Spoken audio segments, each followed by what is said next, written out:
welcome back to Secrets of the Opposite Sex. I'm your host, Tasha Ray. And your co-host Drew Comments back in the world once again for another episode. Today we are talking about making that transition from dating into a commitment or relationship with two MVPs who are saving the day today. Welcome to the show for the first time, guys. Hey, how you doing? Thank you. Hey. Glad to be here. We'll start ladies first. Go ahead and introduce yourself to the people. Hey everybody, I'm Bianca Lynn. I am 35. I am from Elizabeth, New Jersey, but I currently live in Los Angeles, California. And my name is Amil Barnes. I'm from the Washington, D.C. area, and I'm 37, Scorpio. Yeah. All right. And how we do it every week, we pull questions from the dating and relationship party game Secrets of the Opposite Sex, which you can download on the Apple App Store. And we're going to get the conversation started with the very first question. How do you know when it's time to move from casually dating to being exclusive? Don't get on your nerves. How do you know? You ever prefer your free time to actually casually dating? That's when you know you need to keep it casual. But if you prefer to be in that person's company more than you prefer to play, I'm gonna bring it up again. PlayStation. If Madden is now taking a back seat, hey, that's how we look at it. Yeah. That's not how I look at it.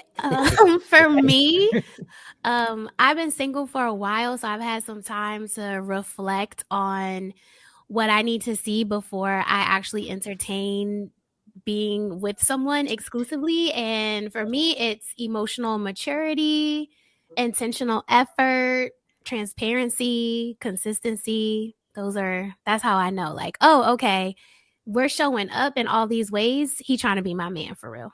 Okay. My man. Yes. I think with me, because I'm at a point in my life where I'm kind of like married to my work a little bit right now. So I think when I have the moment when I actually miss somebody or I don't mind stopping work or not getting to the bag, you know what I'm saying? And I'd rather just chill and, relax up under her, then I think that's when I know I'm ready. But other than that, if I'm like, oh, I got something to do, I got, things to do, or my mind just isn't there, then I'm still not yet ready for it. People underestimate that with men because y'all think we just these do guys have feelings and all of this? We got feelings. Like, remember when Drew Hill, right? When Cisco said it, these lyrics will just touch your heart. He said, think about you all the time, morning, noon, and supper time. Mm-hmm. Tear you up in little pieces, swallow you like Reese's Pieces. Come on, girl, when a man feels like that, we for real. And there's women that we meet that cause us to go through that motion. I think if you get to that point where you really just be thinking about somebody all the time, hey, it's like that. Good luck in LA. I was out there for 8 years. It was a lot of options, you know what I'm saying? I don't know what part you're in. Black men don't like black women in LA.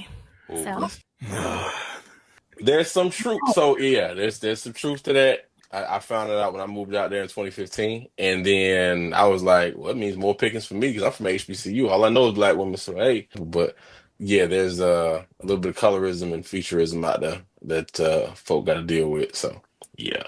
See, I'm in DC, and between Prince George's County and Montgomery County, Chocolate City, we got some of the most beautiful women. I love me a black woman. Yeah, it's beautiful, and it's a plethora of beautiful black women here in the DC area. Smorgasbord. Yeah, man. I heard the other day it was a 35 and up party here, and let's say roughly 400 people there. They said 350 were women. That sounds about right. Yeah. Sounds about right. Wait, so I have a question like on the back end of that, Bianca. So if you're saying like black men, you're not getting approached, or if that's the case in LA, does that change how you're dating or who you choose to date if the black men that are available aren't seeking out other black women? Yeah, I don't really have like real dating experience in LA, to be honest. Like anytime I go out on dates in LA is because someone that knows me from the East Coast or a different, like if I travel and they're like, oh yeah, I'm coming to LA, I want to take you out. That's pretty much the only time that I go out. It just kind of like is what it is. Being from New Jersey and North Jersey, there's a lot of like multicultural dating, right? So when I came here, if you want to date outside your race, that's cool. But it just seems so exaggerated, or like, oh, because white girls or Hispanic women, Mexican women will date you, they just go for that. Like, they don't even want to talk to anybody else. So it's been that. I would prefer to date a Black man because in the work that I do is very much white male dominated. So I want to come home to someone that could really understand what I'm talking about. And there are some really nice white guys that I'm sure could relate. You know, I think about Serena Williams' husband. He seems like a really nice white guy, and he seems really down and like, but like I'm not Serena. I don't want that. There is this one Mexican guy I have a crush on at the gym, but he seems scared. Like, a lot of guys are scared too. And I've kind of gotten past that because I like for men to approach me, but here they don't. So if I see you staring, I'll wink at you. I'll tell you to come over to me and say hi. And if they come over, I'm like, yeah, I saw you was looking at me. Why didn't you say hi? And then just kind of see how they take it from there. If you telling them to come over, that's a little bit different though. It's like, why are you staring at me then? Yeah. In DC, nobody has any problem. Yeah. But here, they will look at you, eye you down. So it's crazy to hear that they're doing the same thing in LA. But in New York, they will look at you all night long, stare you down, and it's just like, what you looking at? Do you want you want something? You want to buy me a drink? You want to talk? Like, they do not approach up here, and it is strange times. Said you've had a rough time up there, right? Very. Oh my God. Don't take me down that rabbit hole. In LA, from what I hear, women say that the men want you to chase them out there in LA. Like, I ain't gonna hold you. Like, I don't know. Like, my dating experience in LA was just so different. Like, I mean, well, then again, you just said you have a whole bunch of options. Of course, it's gonna be wonderful for you. The next question is, what conversations must happen before becoming official? Like, what y'all need to talk about before you getting that label? It's part of that. Let me see your bank statement. What? No. You don't even know their spending habits. You don't need to know what their spending habits looking like. Maybe if we're getting married. No, I don't need to know that. I need to know, do you believe in vaccines? I need to know what's your political affiliations. I need to know, what do you think about therapy? Maybe you don't need it, but there's some people who are like really against it. Maybe I need it. I need you to be supportive. But your bank statement? No, because you could come up on an amazing job and your whole life change. Money is energy, so that could just change. Yeah. Because I feel like that's a conversation that happens once you're like in the relationship. But also, before you even get to a relationship, you're spending enough time with that person to see what their spending habits are, right? What their lifestyle is, if they're frivolous with money, or if they're responsible, or, you know, you seeing late bills pile up, or, you know, you can kind of get a sense of that before you put a title on it, right? Like, I don't know if I need to see your bank statement. That's a little interesting. Yeah, don't ask to see my bank statement. That's actually a red flag a little bit for me. It does feel intrusive. Intrusive. I guess that would kind of come in maybe where it might be okay, and maybe looking at credit scores might be okay, is if you're trying to blend your lives in the sense of like living together, and you're going to have like a shared account or shared responsibilities, maybe in that sense, because you need to make sure you're with someone who is responsible. Listen, y'all see these tariffs? I won't know. I'm blaming everything on tariffs. I don't care. Oh my God. I know I was late. You know, tariffs. Oh my God. I feel like bank statements is a little bit more wilder than you asking me for my credit score. Asking for a bank statement is like asking me for my social security number.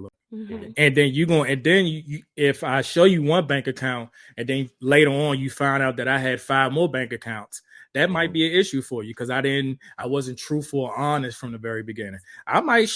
See, my thing is when I start dating, right, I'm a love bomber. I'm terrible at it, right? So like I like to go out, I like to eat, but I just like to spend. I like to have a good time. I don't like putting numbers on nothing. It's all about the experience for me. But I still don't want you to see, you know, my bank account and seeing what else I spend money on. Because you might start questioning shit and be like, damn, what's this right here? What's this right here, man? That's none of your business right now. And then are we really serious when you say official? Is official really like day one? I got to show you my bank statement? Like, because day one is technically just saying, all right, we just dating exclusively. You really not still really official with that person. It's really still orientation. Like you going to school, you can only go to one school at a time. Right. So I can only date one person at a time. So I feel like even that official title is still like orientation a little bit. That makes sense. I like what Bianca said too about values, right? Like you definitely want to make sure that you got shared values.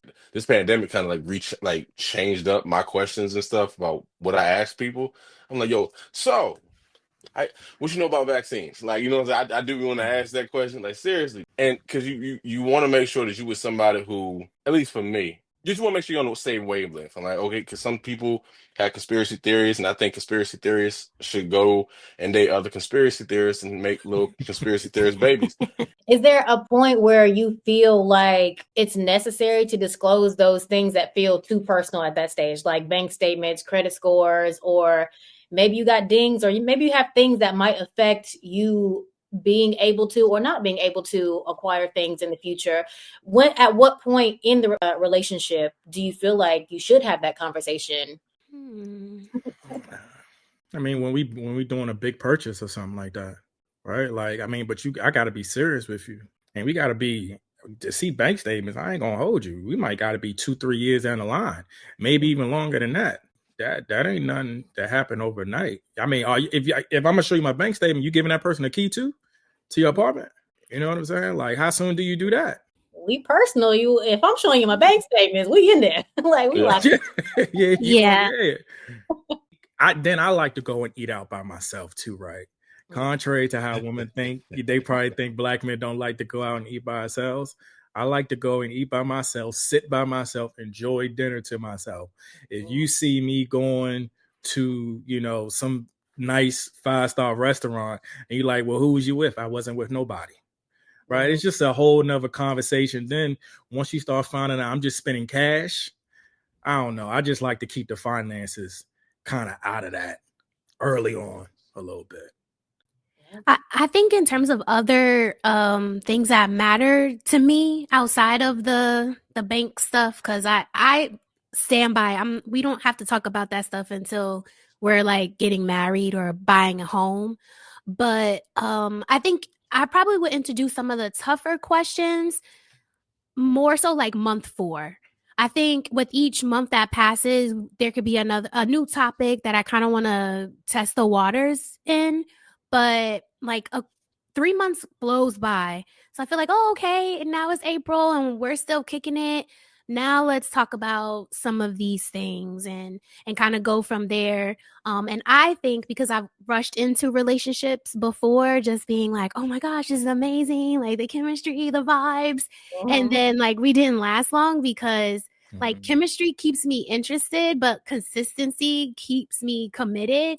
And then like, I could see like, oh, the love bombing was kind of like wearing off and he really wasn't like matching, or maybe his language was matching my language, but his actions after the 4th or 5th month just kind of, so I feel like I wouldn't really want to be in something committed until like 6 months. So around that 4-month mark is where I would really try to ask some of those deeper questions and then kind of get a sense. But I'm pretty open. I know that people change and like we evolve and we could grow. So I wouldn't necessarily hold it too tight against them. But there are some things where it's like, nah, you got to get out of here. You talking too crazy for me. So Bianca, how soon you telling him how much you make? A year?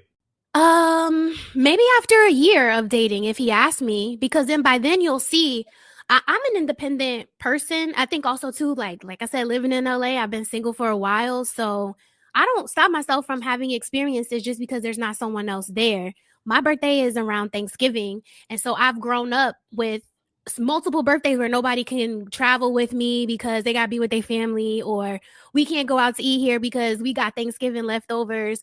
And I'm like, fuck that. Like, I want to spend my birthday. So I'm going to go and do something. It's my birthday, is my day. So it kind of taught me to do those things for myself.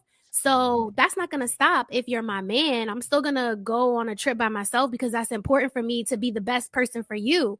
And so I think after he sees what it is that I'm doing for myself, and then if he wants to ask me, then okay. But yeah, if it's a year, then at that point, we should be committed and he should have a good sense of who I am and how I like to treat myself.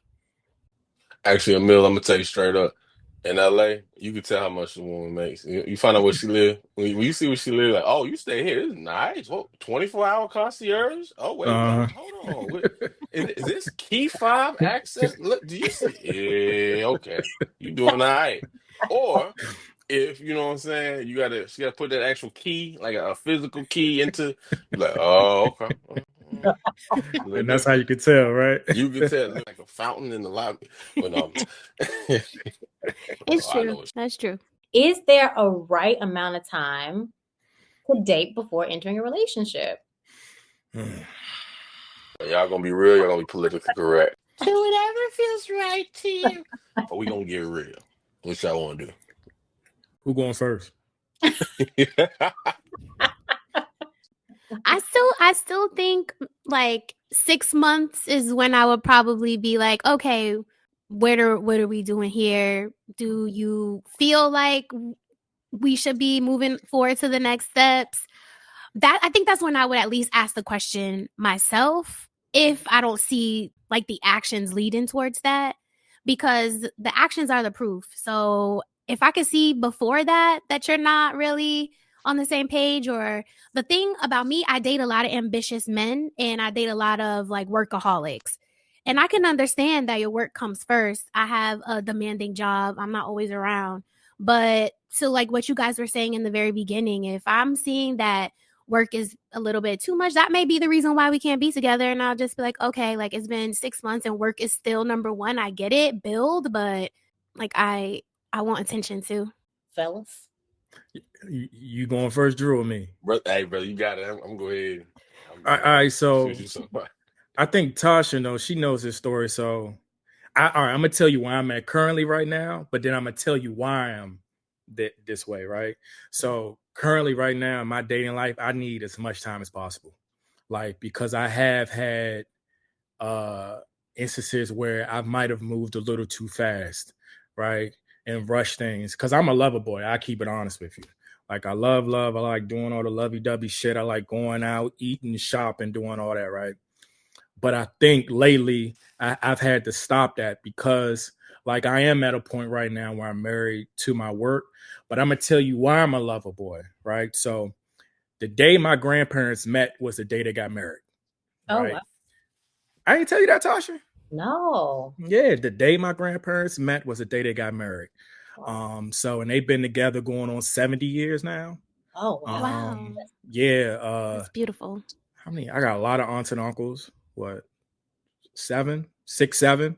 So I kind of look at, like, it could work. It could be my lucky break. I might meet somebody, you know what I'm saying, at Costco, and tomorrow we get married. You never know, right? So, but I honestly just like having a good time. And then the thing with my grandparents is, what kept their relationship together was not the norm. Like, they've slept in different rooms probably the last 50, 60 years, right? Because they kind of understood at night, you know what I'm saying? Like, my grandfather liked his bed. He liked to snore. He liked his own space. And my grandmother liked having her own space too. But it worked. And that's really the only long marriage relationship that I know.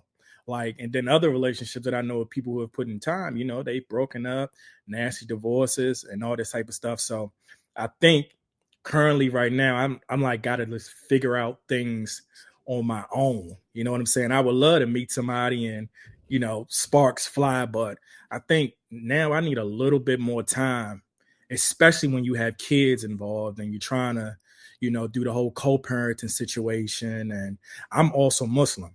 So it's a little bit different, you know, for me, and dating somebody that kind of understands Islam and is open to understanding, you know, what I practice and everything. Because a lot of people, you know, aren't. No, it's real. I'm gonna tell you right now, sleeping in separate rooms is probably why they still together. They don't give you the opportunity to get on your nerves. Like, you know They give each other the chance to miss each other when they wake up. what? Right?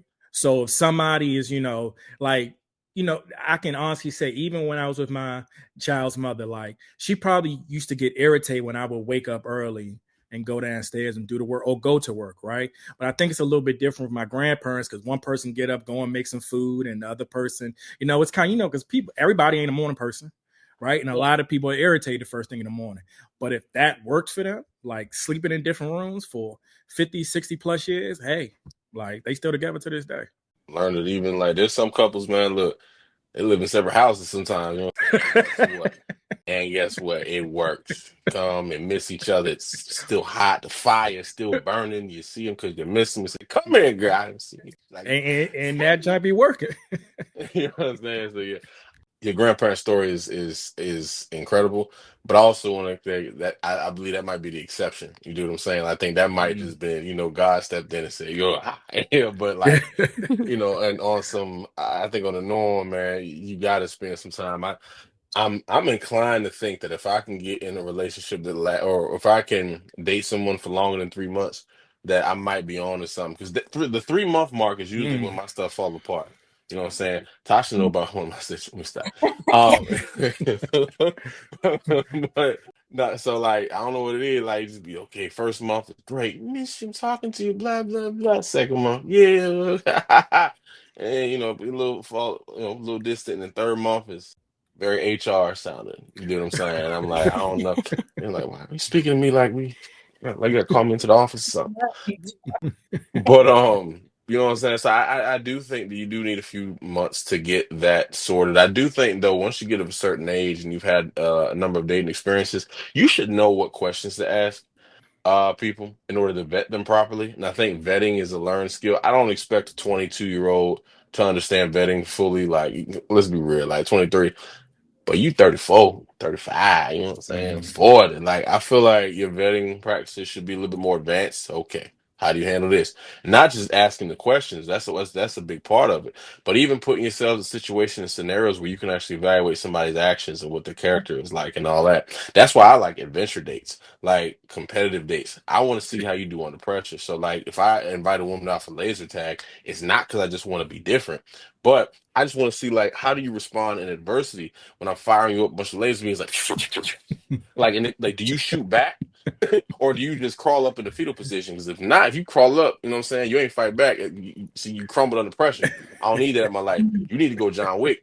You know what I'm saying? Shoot back. So I'm just kidding, but no, for real. Like, but it is a good way to kind of to get people's like who their real personality is. For me, I found in certain competitive dates, Connect Four, mini golf, things like that, and you kind of see who they are and all that potential stuff gets revealed when they're winning or losing in a particular manner. And that's just kind of how I look at it. But yeah, I think there is it's got to be you got to be at least three. I'm gonna say at least 3 months, just off my personal opinion and experiences. I think this next question kind of ties into what I think what's necessary in before you put a title on something.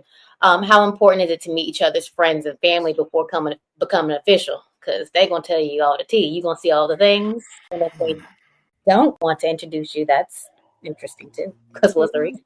It is indicative of seriousness if somebody brings you around their friends and introducing you to folk, because like what that's saying, they want to bring you into their world. Like, I'm so proud of you. I want you to be a part of this too. And that's one of the reasons. I know for me personally, it's one of the ways I show love. Family, I don't think it's important for the family to meet before you become official. After you get official, you should definitely be meeting somebody from. But like we spend more time. I think at this age we spend more time with our friends than we do with our family. So the folks that you are more likely to be in proximity with other people that they should be bringing you around, or folks you should be bringing her, you know, pulling this woman or this significant other in with you. But I think with family, you know, you might already be official by the time you bring them on for Thanksgiving. You know what I'm saying? And if you're the type of person who really is maybe private, or you kind of value those kind of family gatherings, you might not even want to bring somebody by if they're not official already. You know what I'm saying? So I think family might be on a different tier. I think it's not as important as it is friends. Friends, y'all ought to, you know, at Joey's or downtown LA or something. You know what I'm saying? Like that should have. I miss LA so much, girl. I enjoy it. Don't leave. Like, for real. East Coast whack, I can tell. I can tell. I don't know what I was thinking. I have to agree that I think meeting friends first, I think is a little bit more ideal. You get a chance to kind of see like what is their community like? Are people like-minded? What's the influence? Even sometimes I'm not trying to say this in a negative way, but like I know where my path is and where I'm like trying to evolve to, or where just not even career, but just as Bianca. And my man has to match that. We got to be equally yoked. And if I see people that would maybe bring him down, or keep him at a like lower vibration, ultimately that's going to affect me. So I would like to kind of get an idea of that. And if I see it, I won't necessarily immediately cast judgment and be like, oh, because you fucking with Amil, like, nah, like he got to go. But then just to then have a better understanding, what's that relationship dynamic like? How long has he been in your life? Because sometimes we could be really loyal to friendships and relationships because we've known them way back when, and it's a little bit harder to sever those connections. But I have some context, I have understanding. And then I think before meeting family, those are like the questions that I would try to like drop in those months leading up to being official, to understand what your family dynamic is. Sometimes it doesn't matter. Maybe your parent is sick. Maybe your parent, you may not have that much time with them. So it's important that you meet that parent, because who knows what they're going through. So I think if, again, just having some extra context around certain things, I can have a little bit of understanding how to navigate some of those dynamics. I need to take y'all advice. I need to actually start bringing people I'm dating around my friends. I kind of have kept, if I'm talking to somebody, I've kind of like tried to bring them into a world separate from work, right? And I'll be honest, all my friends are people I work with. Like, we're all entrepreneurs, got our own businesses. Like, I don't really have too many friends that I don't work with or do something with. So if I'm dating somebody, I'm actually looking for that person to be a relief from work. Like, I don't want to talk about work when I'm with this person. So within that, I'm kind of like keeping that person to myself. Like, when sometimes they like, hey, let's go down to your dispensary. Let's go down to Sycamore Oak. Let's go and drink or do something with your friends and everything. And I'm like, man, I don't feel like being around, somebody, because it starts work conversations when honestly, I'm just trying to relax. Like, I'm looking for a relationship to bring me peace. Like, working don't bring me peace. It just, pay some bills. You know what I'm saying? But I think now if I'm dating a girl and it doesn't work, and then I talk to my friends and they be like, see, I told you, they probably didn't know whoop about you. And they don't know you like time to yourself. They don't know you like to, your little quiet moments ain't nothing that they need to be offended by. You just doing a lot of thinking. You know what I'm saying? And I think now moving forward, the first day I meet somebody, I'm taking it to my friends. Like, and I'm getting honest opinions, honest answers, because that's where I've failed at. And then my friends are looking at me after like, told you. You know what I'm saying? So I'm actually going to take y'all advice here. I believe in doing that, but I do, on the flip side, I like girlfriends in the past who have been, they'll bring their guy around and we don't have very pleasant things to say about the brother. You know what I mean? So now she don't want to bring him around anymore, but that causes like friction in our friendship because, and when it crashes and burns, it's kind of like, I mean, sis, we was trying to tell you. I feel like it could go both ways. It's necessary, but I feel like the person who's bringing their partner around or the person they're dating around has to really be receptive. Like, you got to really trust the people that you're going around. You got to trust their opinions if you're going to, they're going to offer it up. But that can be tricky. It can be a slippery slope. Yeah, it definitely could be a slippery slope. It could be over the first time y'all meeting. You know what I'm saying? Or you might see, then that person might see somebody and then you're going to hit, man, shorty used to whoop, whoop, and then you're going to find out some other information. It's definitely like bringing them around your peoples that's equivalent to family too. If they really if your friends are really like your family, I think that's all in the same box. Like, I'm afraid to bring you around my mother. For real. Really? my sister terrible, Slim. Like she won't smile and she do that on purpose. And I'm looking at her like, what is you doing, shorty? Like, you ain't gotta do all that. So I don't even want to bring it. And then the girl, she might, when you gonna bring it, man? Let's just go and do us real quick. I don't know. I gotta be a little bit more, especially when you come from a big family and you got a lot of friends. You know what I'm saying? So to Tasha's point, I had a friend who brought their girlfriend. It was a lesbian relationship. She brought her girlfriend around, and I did not have good feelings about this girl. She just seemed and it was like the first lesbian relationship, and there could be like jealousy. It could be like, "Oh, like so this is your girlfriend, this is your best friend? Are you sure this is just your best friend, or did you really love her because like we're girls, we do so many things together." And it's like, "No, that's just my homegirl. I don't love her like that. I just love her as my sister, not like I'm not trying to do what y'all doing." And she ended up staying with this friend, but like the girl, excuse me, she ended up staying with the girlfriend, and the girlfriend didn't like me. And once they got to being in a committed relationship, I stopped getting invited to all of like the family events. And I would tell my friend like, "Hey, I don't know what's going on. I don't want to say it's jealousy. I couldn't really put my finger on it, but like, all of a sudden I'm not being invited to the family cookouts, and we were doing this since high school."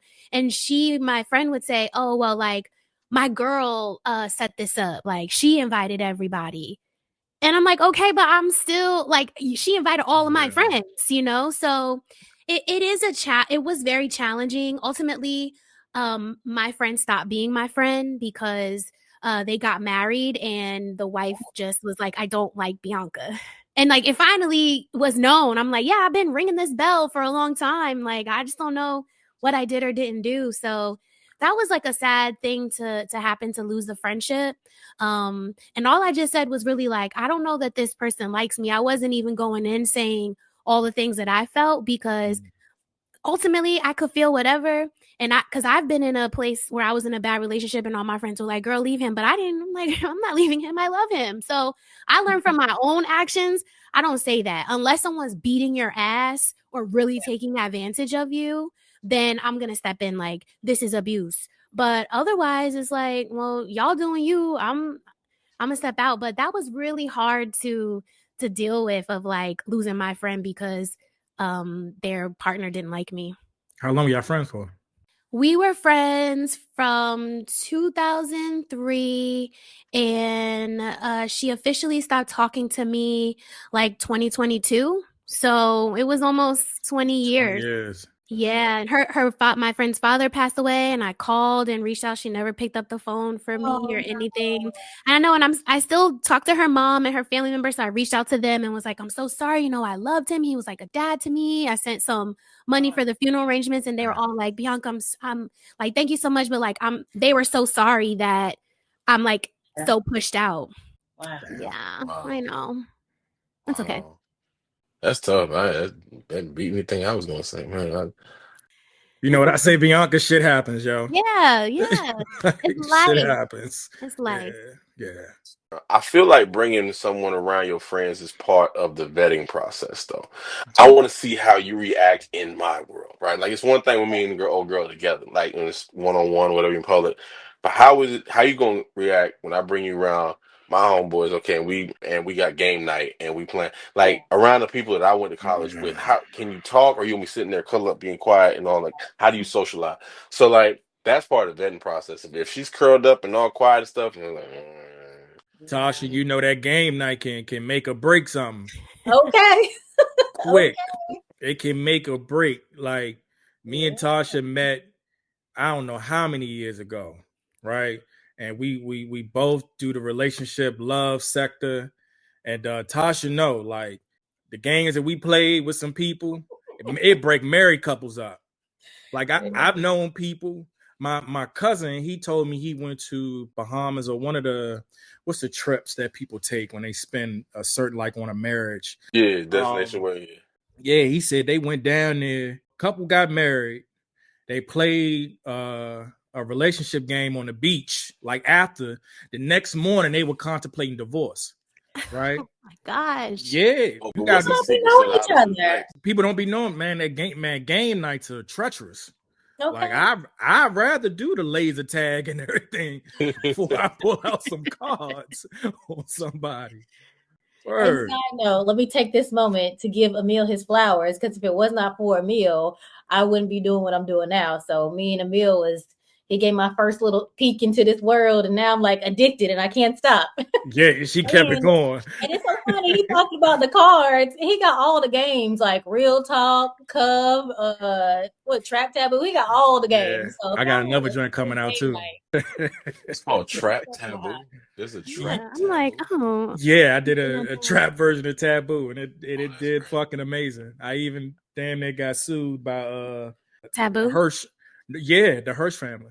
Yeah, That's don't even sound like a last name I would want to be facing in court. That I don't say they're gonna try to get me like. oh no, they good people now. Good Wonderful people people. now. Wonderful Yeah, people. good wonderful Absolutely. people. I can't complain. Nice. The last question of the segment we have. So what fears come up when thinking about committing to one person? Or do y'all have any fears about being committed to one person? What if I fall off? Like I be thinking about that. Like I don't want to fall off. Like I want to make sure I remain in some ways that person that they are attracted to. Mhm. I don't want to let myself go, so to speak. I'm gonna share something deep with y'all. I mean, I don't even talk like this, but like I do have a fear for real. It's ain't even a joke. Where I'm like, what happens when they find out I'm not as amazing as they think I am, right? And I'm not saying that I'm not amazing. I'm saying it this way, right? Because I feel like I have a lot to offer and all that kind of thing. Like imposter syndrome? Yeah, when somebody's like, "I like being around you," and all that, I'm like, me?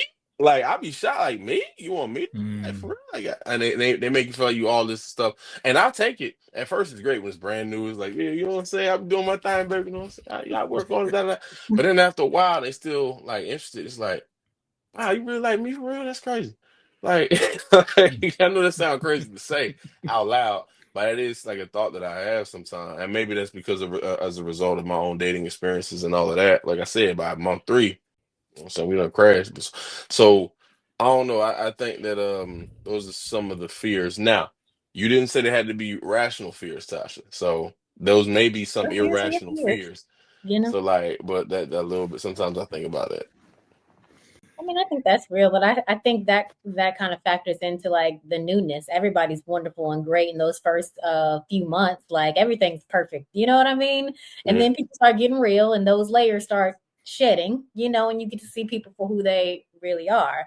Now, what's amazing and wonderful is if that person actually shows up as themselves day 1 and they're still that same person month 3, month 6, month 12, that's amazing. Because I feel like a lot of people it's so hard for them to just show up day 1 as themselves. Because if you show up as yourself, there's nothing to maintain. You're being yourself, If you're maintaining something, that means you're funny. You're acting. You're doing something that doesn't come natural to you. And I think that's my biggest hurdle with dating. Biggest hurdle. Because I feel like I can never get all these extra layers. In New York, I feel like these dudes got like 5 extra layers of foolishness. Like it's just so much to peel back until you see someone for who they truly are. And it's a shame and it's sad. It's sad. I don't get it. How long you been single? Oh boy. Yeah, it's been a little while. It's been about since the pandemic. Let's see. That was the end of 2000. 2020. I'm like, girl, 25 years. I don't know what it is about that. 2020. Yeah. Might as well be locked up. Yeah. Well, look, I've been single since 2014, so I can't even, you know what I'm saying? I can't say too much. That's a long time, Drew. 2014? You've been single, but you've been in situationships? Oh yeah, situationship king. I'm the sultan of situationships. You understand me? Look, we be in the okay, Jafar. Listen, 2014, into 2014 that ended. 2015, moved to LA, had to get myself established, you know what I'm saying? Let's see, 2015, okay, finally started getting established. 2016, like really getting my groove or whatever. And then you would think that, okay, I'm gonna go ahead and just look for a situationship, but like, not situation, or actual relationship. But I was like, hold up, I'm making more money than I did in my life. You know what I'm saying? I missed out on some fun in my 20s because I spent that time broke, working a dead end job. And now I got a little money in my pocket. I'm having some good time. The weather's nice. Women gorgeous out here in LA. I'm gonna have a little fun first. So 2016, 2017, 2018. I was like, all right, cool. 2019. I was like, just having a good time, chilling. Situationships. And then I remember in 2019, I was like, all right, we got it. We got to get our life together, man. I said, look, I'm gonna do one more. My last hoorah is gonna be the summer of 2020, and then we getting serious. And sure enough, SARS-CoV-2 came out of nowhere. Boom, shut everything down. Realistically, I probably should have settled down 2018, but the weather be nice all the time. Yo, Oh, Emil, you God. gotta go out to LA, bro. Like it don't be cold. Yeah, I went to LA once, bro, and I couldn't do it. I was out there for a week during, I don't know if it was some all-star game out there. And it just everything just felt perception based in LA. Like everything was perception out there. And I couldn't do it. And I just really love an East Coast woman. So I couldn't like I tell you, not to change subject, like my first crush ever in life was Mary J. Blige with the black lipstick. Like the slow bomb, like Mary J. Blige from the projects. Like that's what I liked. So LA couldn't do nothing for me. I got you. Yeah. Yeah, you had to go to South LA for that. I ain't gonna hold you down there, like you're over to like Crenshaw, and like you gotta be down there. Bad. So you going to LA? I think LA probably might have messed me up too. Had I been somewhere else, I probably would have got settled down in a relationship because I moved out to LA, and like you said, there's issues out there with black men not liking black women. Meaning I'm in the city now with all these fine black women, and they like black men, and I like them back. And that's not the norm. So like I had to pick it a little. So it's kind of hard to kind of just settle down. I was like, look at all these options, you know what I'm saying? I had to mature a little bit, and yeah, and then COVID hit right before I was about to make my ultimate maturity move, and so here I am still single. And then you came back to the East Coast, and ain't nothing going on around yonder. Woo! Well, I don't know that yet. When I hit my groove in the East Coast, like I don't know, I might be able to make something shake.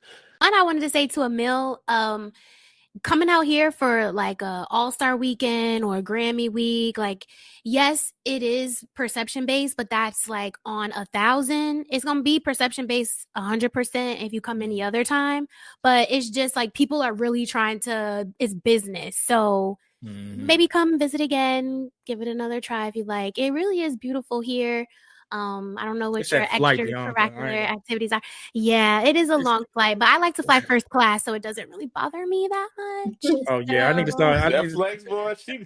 Hey, listen, that's you getting to know me over the year, and then you see the type of things I like to do for myself. You see how easy that was to just slide out. I upgrade first class.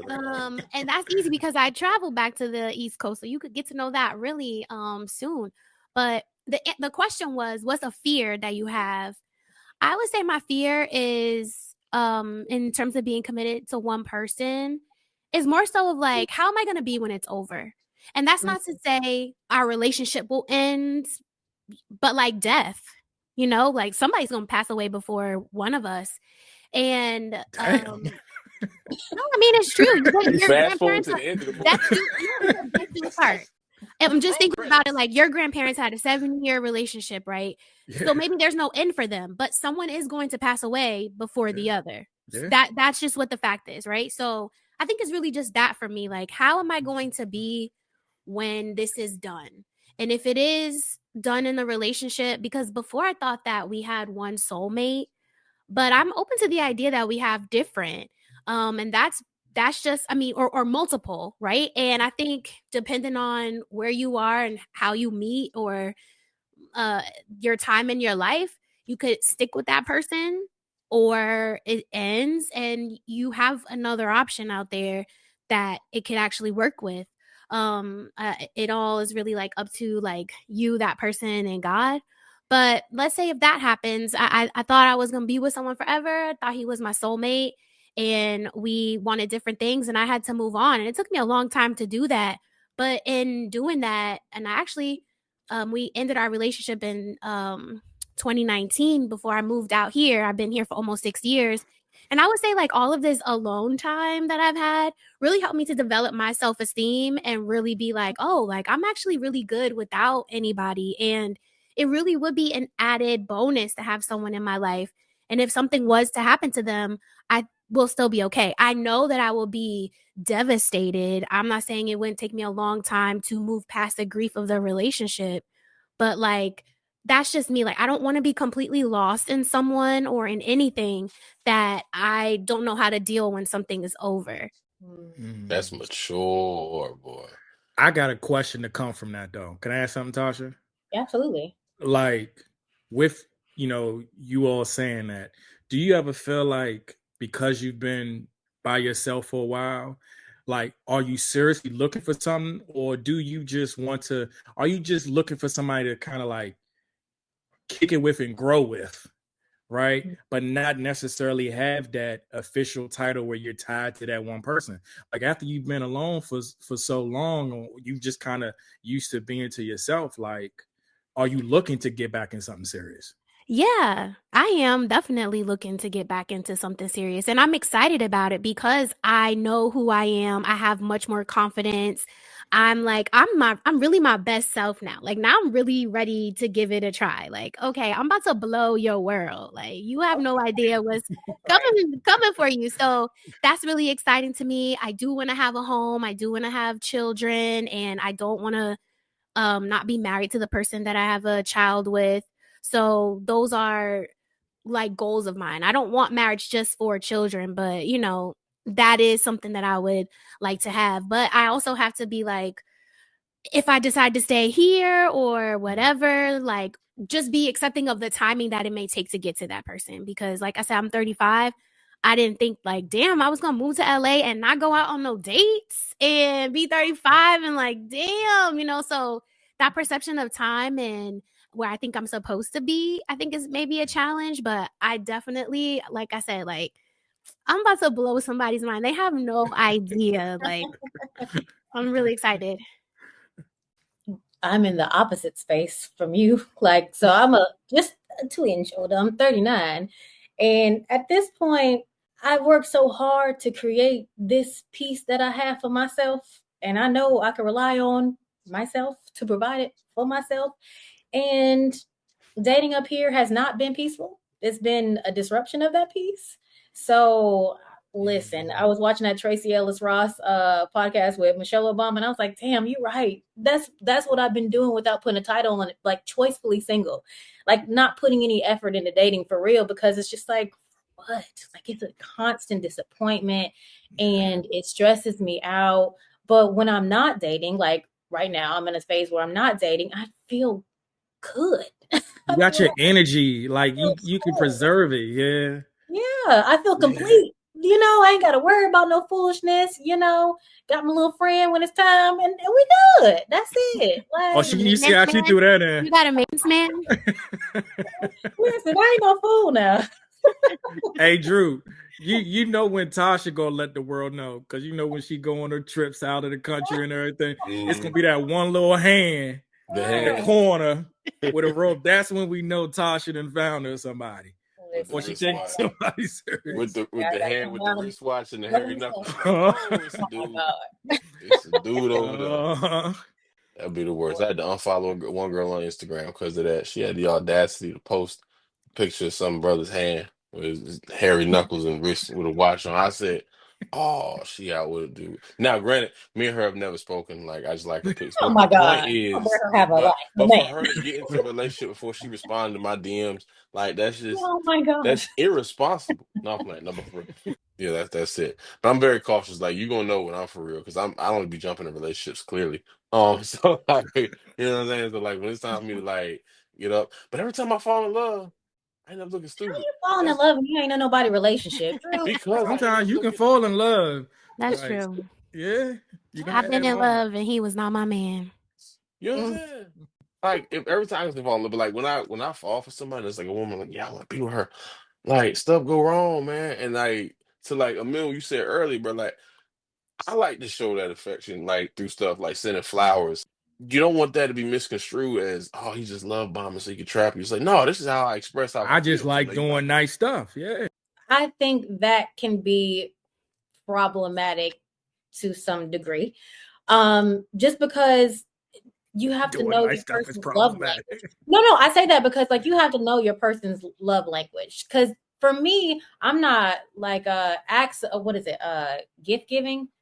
That's probably like my last one. Like I don't know why, but I don't like people doing things for me like that. I don't know what it is. Especially if I tell you, oh, that was nice. Or if I tell you in a serious conversation, like, that's just not my thing. Or that makes me uncomfortable. You know what I mean? Like maybe once we're in a relationship, that changes. But I often find when guys do that in the dating phase, it feels like you're trying to buy me. You're trying to buy my time. You're trying to buy my attention. And I don't like that. I So don't know about that, Tasha. it depends on the guy, not every situation, but still, I'm just not, I don't, it's not my thing. So I say that to say, like, you maybe need to learn your person. And then also, it could be creating you could be creating a little monster. You know what I mean? Because now you're spoiling somebody and you might be treating them a way they've never been treated before. And you got to maintain that. And it's only going to get gradually worse. You know You're what I right. mean? That's what I'm working on. I know that's what I'm working on. And I so might, somebody counting on you like, oh, he gonna buy me this, he gonna buy me that, because it's chicks out there that want to just take, and you coming out the gate hot with the gifts, Yeah, my mama they told me the gonna run same your thing. I pocket. ain't gonna hold you. My mama told me the same thing. My mama told me, She said, said, "Stop you know doing what your that shit." problem is? My mama been married 40 something years. She's like, you know what your problem is? She's like, you be treating her way too nice in the beginning, getting all this nice stuff and Too stuff. Then much you ain't too got no way to soon. work up. You gotta get Yeah, start low and then go. I was like, dang, all right, mom. too much too soon. Nah, I don't know. I think women. I don't know. I feel like if there's some stuff that I don't do for you, you ain't gonna. It just ain't gonna hit the same. And I'm just a generally nice person. And then, Yeah. Tasha, I also went to culinary school. Like, am I not supposed to cook for you either early on?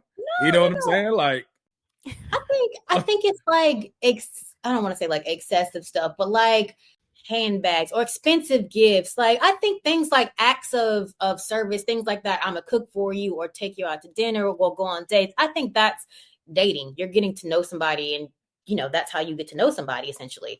And that's the nice way to do it, right? Over a good meal. But I think like buying gifts and being excessive with it, like I think that can you start walking a fine line with that one. Mm-hmm. Bianca, wait a minute. Before all right, wait a minute, real quick, Bianca. Me and you dating, right? Mm-hmm. And you call me and you say, "Where you at?" "Oh, I'm at Neiman's." Right? You not gonna ask for something? You not gonna expect me to get you something there if I'm getting myself something there? If you were at Tiffany's, yes, I love jewelry. So it really depends on where in Neiman's you are. If you're by the sunglasses, you don't have to. So that's my honest answer.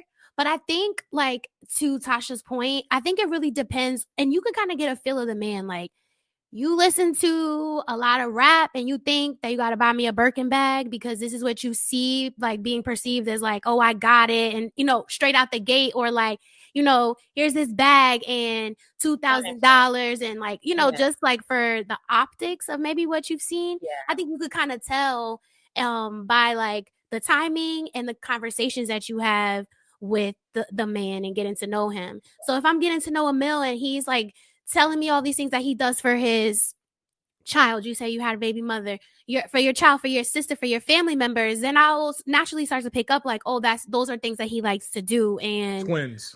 I'm going to say, okay, you're twins, like I'll pick up on that and then I'll be receptive of it. And I'll always say, thank you. I really love when you do those things. I like these things. I feel appreciated. But if it is like a little too like flashy, like, oh, you saw Drake do this, like, I'm gonna take it, but like, I'm not gonna date you.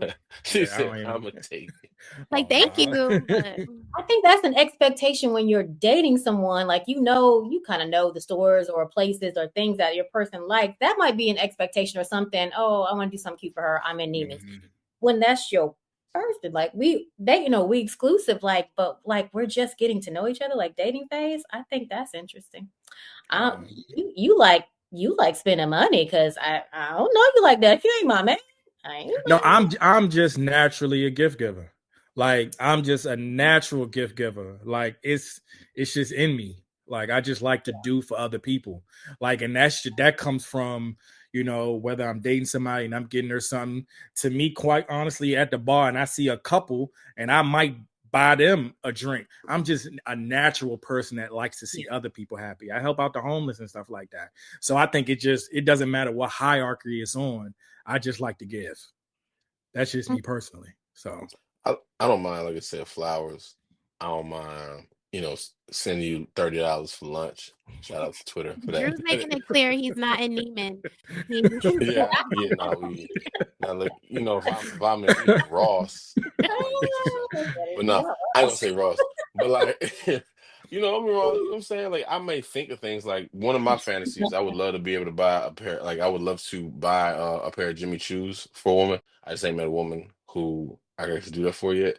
Oh, But be careful buying people shoes. walk Walk out. out your life. Don't See. do it too soon. Somebody bought me sneakers and I don't talk to him no more. Thank you. They were my favorite. I said that I really love up tempos. They're my favorite sneaker. He was thoughtful. He was listening, and I walked out. That's wild. It was too soon. It was too soon. Sorry. But I don't. So, should you date somebody around holiday time then? I'm trying to tell you, man. Well, I got that Thanksgiving birthday, so it's always gonna be a holiday with me. So I don't know. Yeah, that's no, but like that. I say it like this, but as much as I enjoy little gifts, right? It ain't gotta be expensive. Like, even though I have that one expensive quote unquote fantasy, but like the little, I enjoy doing that. I enjoy, man, hey, you need anything? Well, can I do something for you? But I don't like receiving gifts like from women, because like that just make it awkward, and I don't know what to say. I'll be like, oh, yeah. Once you're in a relationship or you're dating, is there a difference? No, it doesn't. Yeah, I mean, I don't know what I'm doing. I'm like, do I say thank? I mean, I know you say thank you, but I'm Do I like, say thank you? should I Yeah. be like, I've been giving like ecstatic? I mean, wrong. Like, okay, when I was in a relationship last, my ex, for Christmas, she got me some ties and some cufflinks. I still wear those ties to this day, even though me and her ain't been together. It's Christmas. Like, you're supposed to. That's what. I mean, yeah. You're not supposed to get on Christmas. Was it Christmas? Let me make sure it was Christmas. It was around Christmas. Anyway, my point is, now that but my point is, like, oh, thank you, that was a good gift. But like gifts at random times, that's when I get. Matter of fact, I remember my birthday. There was this girl in LA, yo. She came. She was so awesome, man. We had been dating, whatever, and off and on, and all that kind of stuff. For my birthday, she came to my apartment. She got me a little cake. I was turning 35. She got me a little cake. She bought me a like a alcohol cart type thing where you can like push like one of the things you got, Bar Sasha. cart. Yeah, bar cart, but like it's like a circle. And I was like, you ain't had to do all that. I just wanted you to That's- just kick it with me. All right. And I was like, oh man. And now I was look like, at your face while you tell the story. You sure you don't like your gift?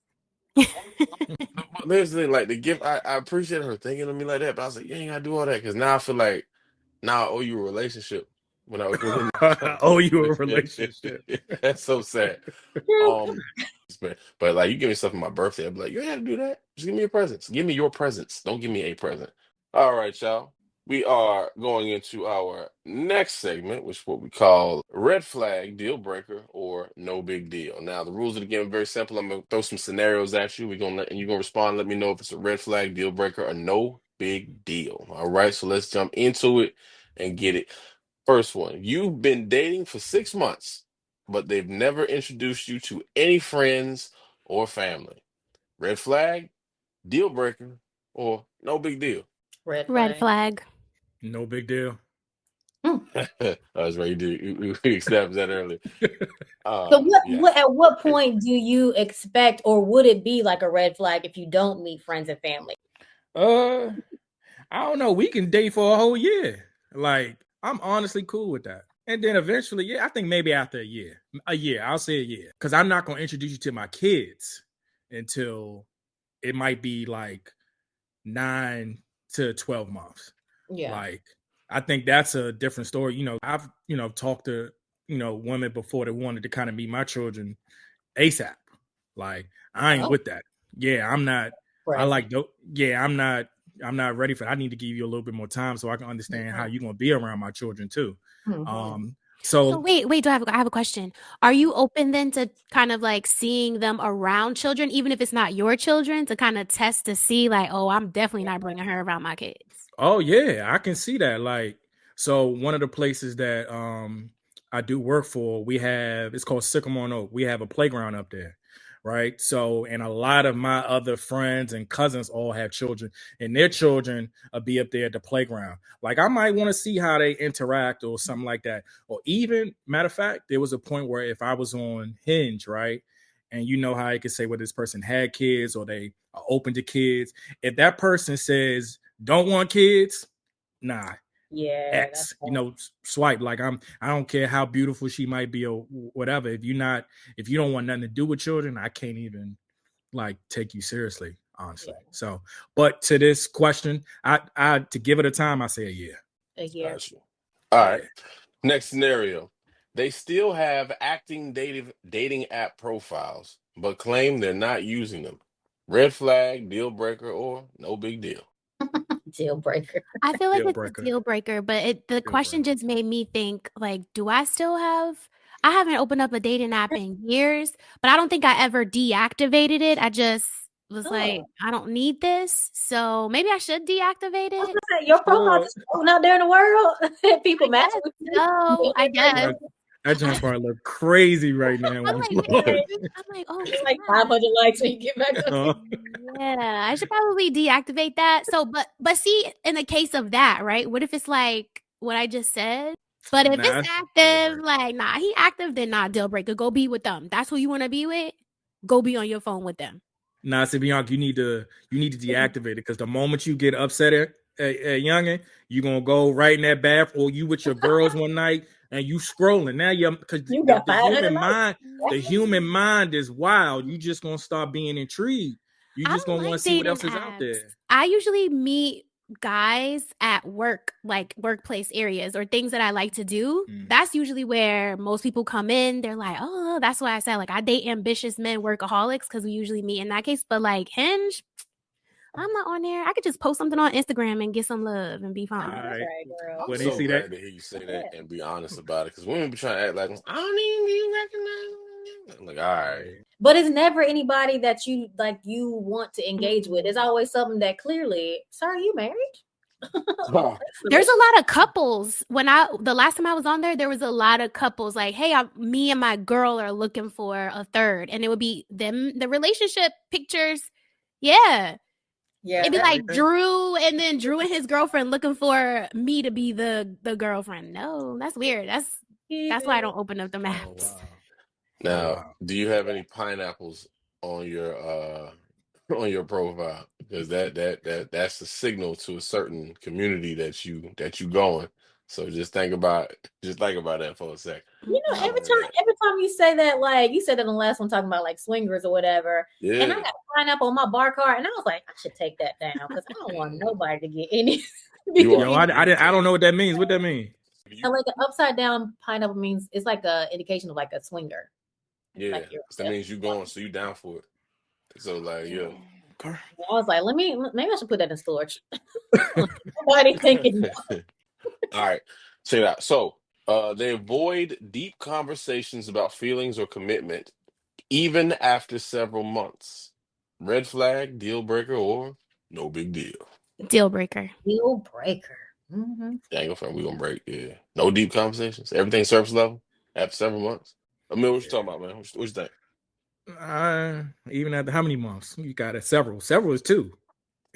Man, several is a couple. A couple is two. A couple is two. Even to your point, you were talking about how that couple played that card game after they got married. That just speaks to people don't know each other because they're keeping it so surface. You're not having the hard conversations, and life is going to take an event, life slapping you in the face one day and forcing y'all to have that conversation, as opposed to having it when you're both level-headed in a good space and you understand or come to an understanding how you'll handle this if you cross that, when that time comes, if that time comes, as opposed to now we in it, what do we do? Yeah, I think just based off of like sometimes, because dating is experiences, right? Like everything is a different experience. So I think off of my personal experiences, I've kind of like tried to like slow it down a little bit, like not try to just give it some time before I'm starting to be open about what happened to me growing up, and things that I go through with co-parenting and my children and my work, like, because I feel like sometimes things come back and some it's used as ammo against you sometimes in arguments. So because that has happened in the past to me. So I think I've kind of like moved a little bit more cautious as I've gotten older. You know what I'm saying? But I know that can be toxic of me, right? Like, so I know I need to fix that, because I don't want somebody to look at that as you asking me, is that a red flag or deal breaker? Somebody could be looking at me like, nah, Emil is a red flag. You know what I'm saying? So, but all in all, it's just like things that you've gone through, you kind of just like, let me figure out how I'm gonna approach this. So, all right. And our last scenario, they never initiate conversations about the future. You're always the one bringing it up. Red flag, deal breaker, or no big deal? Deal breaker. Deal breaker. I believe that the man should lead.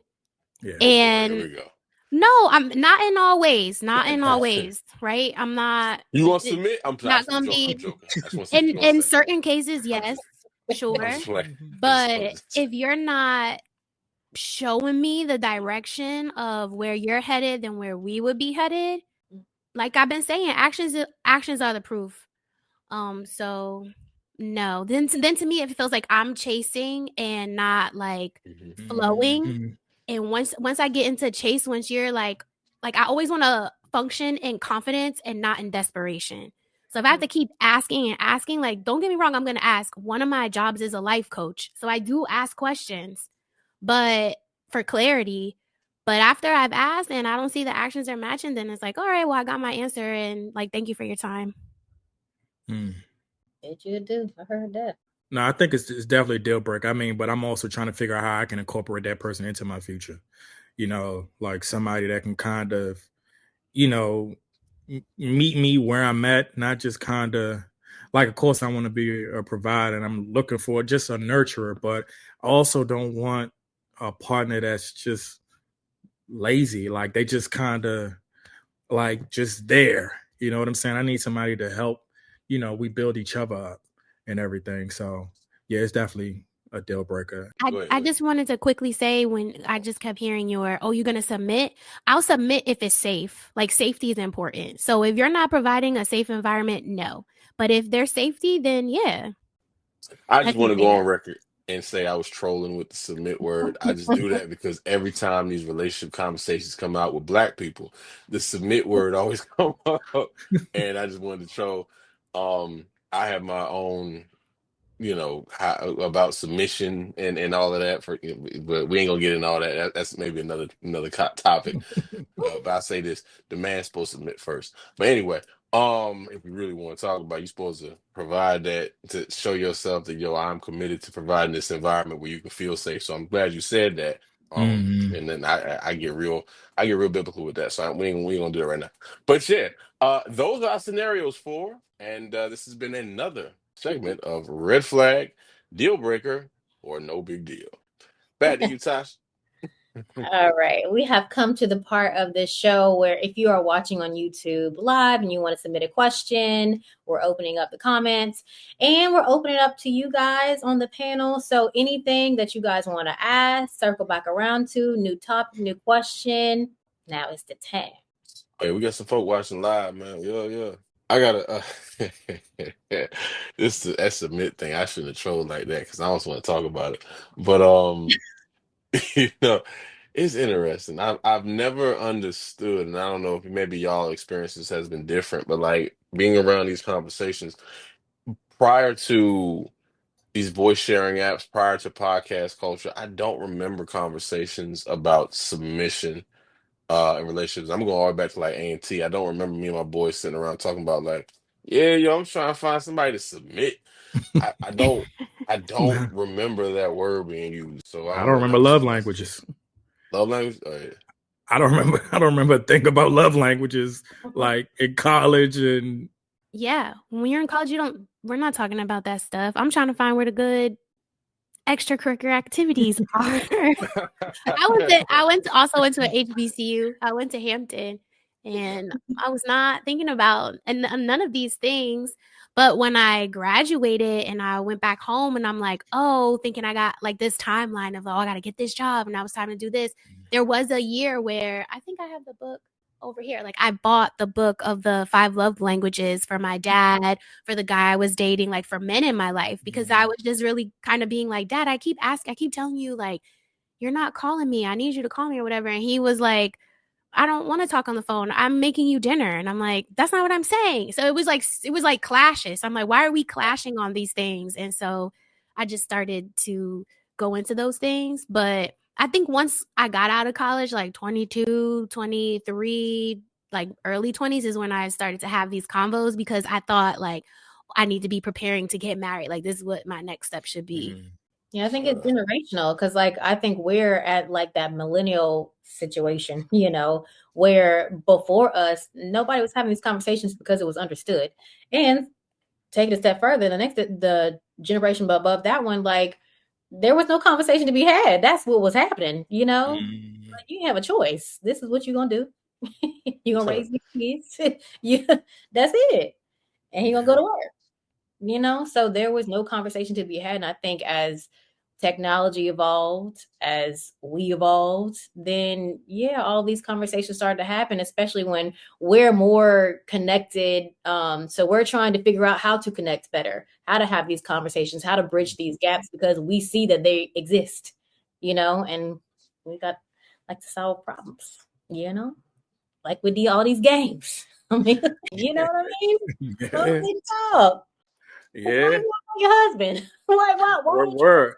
I created it, just to hear other people talk and argue and listen to what they're going through.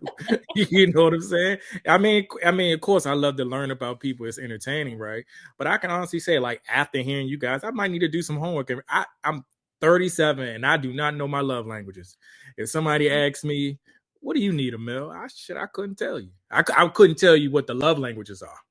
Well, Amil, that kind of speaks to like, so what are you discussing on your dates that you feel like are priority? Because if no one's bringing that to you or asking you those questions, like, what are y'all talking about? We're just talking about, we're talking about love and relationships and past experience, but we're not giving it that title, that gift giving, and giving it that official title, whatever's in the book. We're just having general conversation. Yeah. If I go and ask my aunts and my uncles right now, what are your love languages? They not gonna know what the, excuse my language, what the fuck I'm talking about. You know what I'm saying? They just going, oh, I can tell you what I need, and I can tell you what she probably need. And shit, we just making it work. That's how I look at it. You know what I'm saying? I think sometimes when you kind of put like a title on it, like it's like a grade. You know what I'm saying? Just because I got a D in calculus don't mean I'm terrible at math. I still know how to count. It's just something about the title. Then I think people just throw it out there sometimes. Like, don't look at me wrong for saying this. I feel like love language is an excuse sometimes to stuff. Like it's like a cop out a little bit. Okay. You know what I'm saying? Because you're not actually explaining, like you're just giving us the title of the book because that's something that you saw on a shelf, but you don't know what's actually in it. You know what I'm saying? So no, if I ask you what your love language is and you say, I don't know, I'd say, okay, it's either physical touch, words of affirmation, acts of service, giving gifts, and quality time. So I'll just ask you just 5 things. Which one do you like most?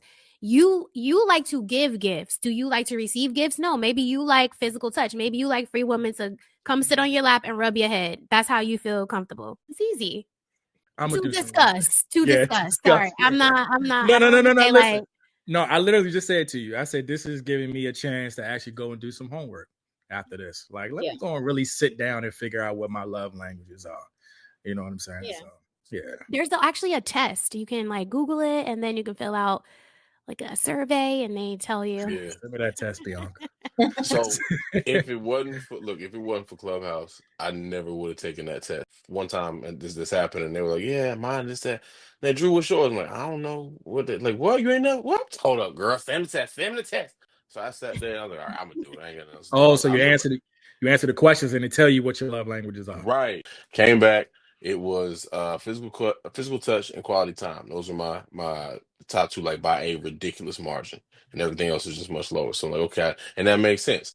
I like being invited into a space. Like I like being in proximity with a woman because like her wanting me there makes me feel appreciated. Mm. I like to be touched, and I like to be touched non-sexually. You do what I'm saying? Like that reaffirming touch. Like I acknowledge you in my space. I want you in my space. I want you here. Now I feel wanted. I'm not feeling, I'm not like rich or nothing like that, so I'm not gonna say I'm feeling used. But like sometimes as a guy, you can kind of feel like maybe it's kind of transactional. But no, when people like just want you in space because they just want you to breathe the same air they breathing, that makes me feel special. I ain't gonna hold you. So like, I went on a date not so long ago. I open the door for her. She gets in the car, and then I walk to the other side. I've never had this happen before. She reaches over and opens my door. I love that. That's what you're supposed to do. I never knew this. I didn't. Is that a love language? What's that love language? Being from the South, I don't know. That's gotta be the I'm 6'1". thinking that's a love language right there. All right, so here's the thing. Had I not been familiar with the gesture, I would have thought that was weird. I ain't gonna hold you. But because I'm aware of the conversation that goes along with an action like that, or with that particular action, I was flattered and flabbergasted. I was like, "You did that? Like, I don't need you to do that. But I'm like, you did that?" I was like, "Wow." I'm like, now I want to buy her flowers and now it's like, hey, bro, it messed my head up. I was like, yo, so like, we're gonna see you again. but nah, Y'all can just start like, changing their voice. Yeah, I'm interested now. I ain't gonna lie. I've been hearing about it the last few years, and I've kind of just avoided the whole. I took the test, bro. Yeah. Just gonna knock that out, man. I got you. That's how I found out what my birth chart was and all that stuff. I was in the room with them too, because I don't know about that stuff, man. It was like, yeah, I'm this rising with a grand. Taking that far. I don't know none of that stuff. Me neither. I'm like, I know I'm a Virgo. That's it. Like, well, you don't know. That's all I know. Yeah. They sent me a link. You don't know what it means, but now I got something I can share at dinner party. So I'm like, Virgo sun, Virgo moon, Capricorn rising, baby. Oh, that's a lot of earth energy. See, and that earthy. That's what they say. Earthy. You real earthy. I'm like, earth. You know that stuff too. I do. I like to stargaze though. That's how I got into it. I like astronomy, the planets, and then like there's certain like sometimes it'll be like, oh, the moon is in Leo constellation, and then from there I just learned more. Yo, whatever that Mercury retrograde is, or whatever, that it be real. Yeah. Like people be bugging out here. All of it is real. If the moon affects the ocean tides, and that's just the moon, and the ocean, the earth is filled up with primarily of water, and our bodies are filled up primarily of water, what makes you think you're so unique that you're not affected by what's going on above us? So well, I want to say I have these interests in New Jersey because just because I live here, I'm not an LA girl. So for the people that's in the chat, this is the New Jersey. Elizabeth, New Jersey thought it started there with me. Okay. I thought you was getting real LA. Though. I used to see shooting stars at Hampton. I used to stargaze at Hampton. Like I love, it's just beautiful. Like just look up. Oh my gosh. I don't know. Since go to LA, man, they started talking about crystals and zodiac signs, and they got vibrations, man, like sound bowls. I'm like, yeah,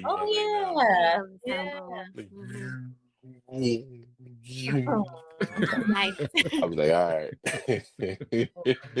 Well, listen. That looks like that concludes another wonderful episode of Secrets of the Opposite Sex.